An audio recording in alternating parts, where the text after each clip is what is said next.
if we had our match in there for you, so I appreciate that. And not to waste any time, I'm going to go ahead and introduce our next speaker.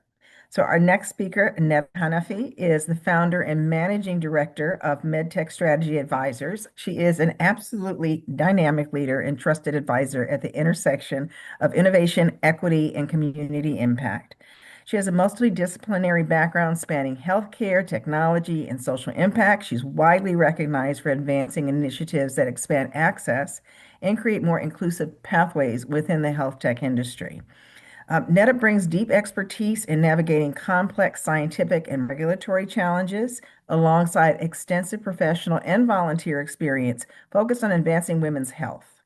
So, throughout her career, she's partnered with organizations, startups, and mission-driven programs to build talent pipelines, cultivate strategic partnerships, and elevate underrepresented voices. Her work is grounded in the belief that diverse perspectives are truly essential to driving meaningful innovation and sustainable change. Netta is a passionate and forward-thinking leader who continues to shape ecosystems where opportunity and representation go hand in hand. And if that doesn't make you tired, she's co-founder and board member of, of MedTech Color. She is the co-founder of Women's Health Advocates and the Women's Digital Health Network, and most recently joined the board of advisors at UC Davis. On a personal note, we call each other Good Trouble. So she is my partner in Good Trouble, and all I can ever say to her is, you just make me tired. So Netta, can you go ahead with that and take it away? Well, we're done then. We're good trouble. We can move on. Good Trouble. Ingrid, you are way too kind. And thank you. Thank you, everyone. I'm really excited to be here. And it's funny because we just got off this little speed mentoring, and the lady I was speaking with, Debbie Ann, said, healthcare is this industry that just won't let you go. It just keeps drawing you back in. And I agree with her. And I think that really speaks to the people in healthcare. And I say, if you're in this industry, you're in it for service, because it really isn't about you as an individual only. It is about this more global community impact. So Ingrid did a lovely job of introducing me.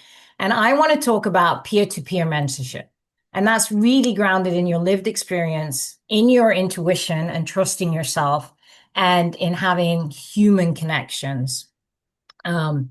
And I have been shaped deeply by mentors in my past, incredible people such as Ingrid as well, I've had the privilege of walking side by side with them.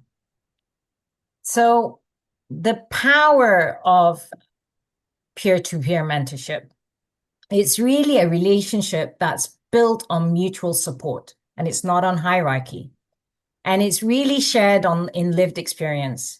And it's not just about your credentials, it's that lived experience. And it creates a space for vulnerability. Vulnerability leads to being honest and the ability to grow. And we grow together. And that's really part of my journey. My journey has been shaped by others and folks around me. And it's your lived story that then can become this roadmap for others to follow. What is lived experience? When you have folks who walked alongside you and can share this word that says, I've been where you are, and I understand where you're coming from, and that you're not alone in navigating this journey, it really does help you find your way forward. And you can really create this beautiful relationship that transforms not only yourself, but both of you. Really build a faster translation of your impact and your lived experience into expertise. And I think we tend to doubt ourselves or say, do I really have the expertise to be in this room? Am I really an expert? I don't have that degree. Who am I to mentor anyone? Well, I want to be very clear with you, because even when I meet with anybody, I feel there's this shared experience, and it is your expertise, your experience, your lived experience is your expertise. When we develop products, when we're looking at innovating in healthcare, we're always looking at the patients and their lived experience. That then helps us develop better products that meet those patients' unique needs. So you me, all of us need to understand that is your experience is your expertise. You don't have to have that formal training. You don't have to have a classroom to teach you what it feels like to be the only one in the room, to question whether you belong, or to navigate the systems that weren't necessarily built with you in mind. But your lived experience is actually what fills that gap. And when someone opens up and is transparent and shares their story, then you can see yourself there and you can understand. And it allows you to be vulnerable and also share your lived experience. And I think the most powerful thing that you've been through obstacles and you've been through really tough times and you've overcome many aspects and against the odds. And although we live in this world where data and facts and information are powerful, those are your data, your facts, and that is your currency. And that's what gives you wisdom and gives you the gift to receive mentorship and to mentor back. And to be able to do all of that, we really need to really trust our gut instincts. And maybe Ingrid will tell you this. I'm a guttural person. And if my gut tells me, yay, I need to reach out and engage and interact with this person, I trust that and I lean into it. And I think that's also a very much learned thing, right? So I'm trying to say that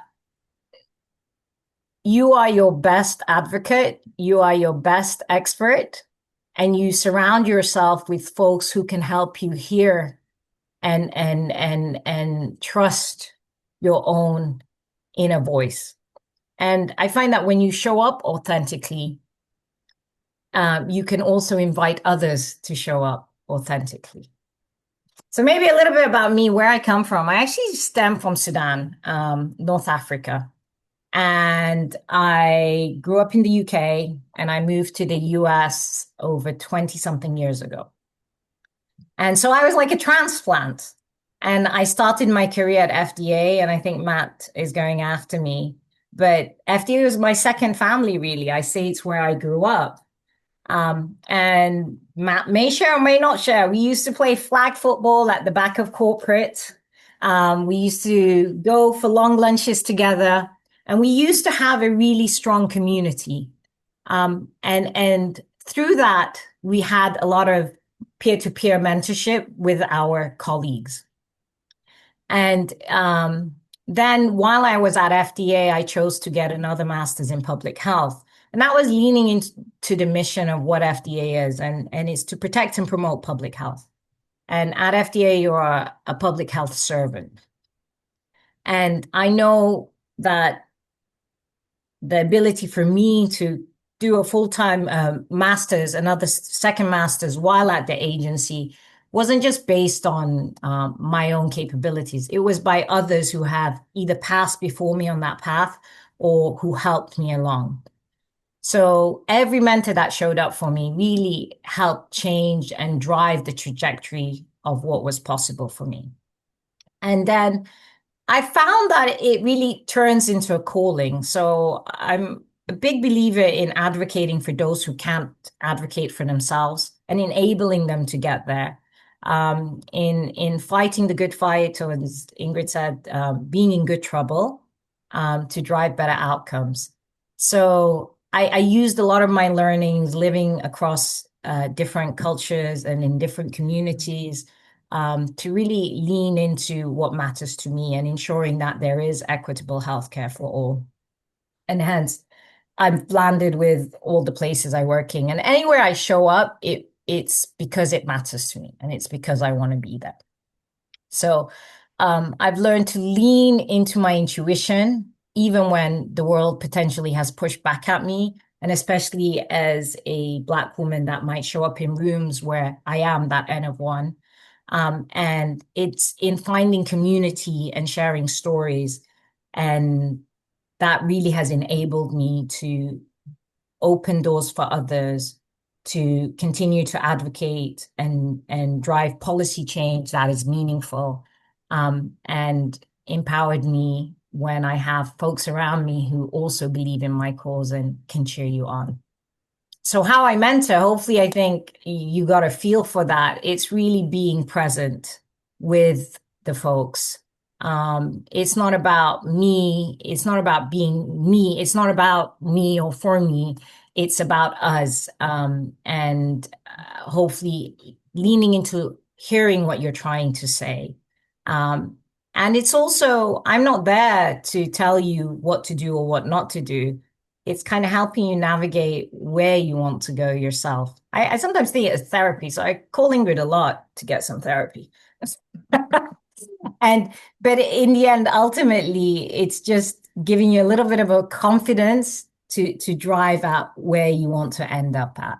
And then the call to action for all of you, you're all mentors. It's not just me. It's not just a few who are picked to do these keynotes. We're all mentors, and we need to lean into our story. You need to trust your gut. This one I love, seek truth. And seeking truth really means you ask tough questions of yourself and where you're at. And mentor from where you stand. You don't have to be someone else. It's all about finding your authentic voice. And the biggest one, I think, you do good, um, and you'll get even greater good, and you'll create this cascade of good. And it's really important to do what you value and really ask yourself, what is the impact I want to leave and what brings me joy? And all of that leads to paying it forward, to bring folks along. Because when the tide rises, it raises all other ships along with us. So my message to you all is like mentorship is not a transaction. It's a relationship. It's an ongoing relationship. You're building trust, reciprocity, and the courage to say, I actually want to walk along with you. I am choosing this. And I love this one. Gratitude isn't about what is received. It's about how you receive what someone offers. So thank you. And hopefully I got in within 10 minutes. You did a great job, Netta. You did a great job. Thank you so much. I think there are some key takeaways there for us, and you're getting some hand claps.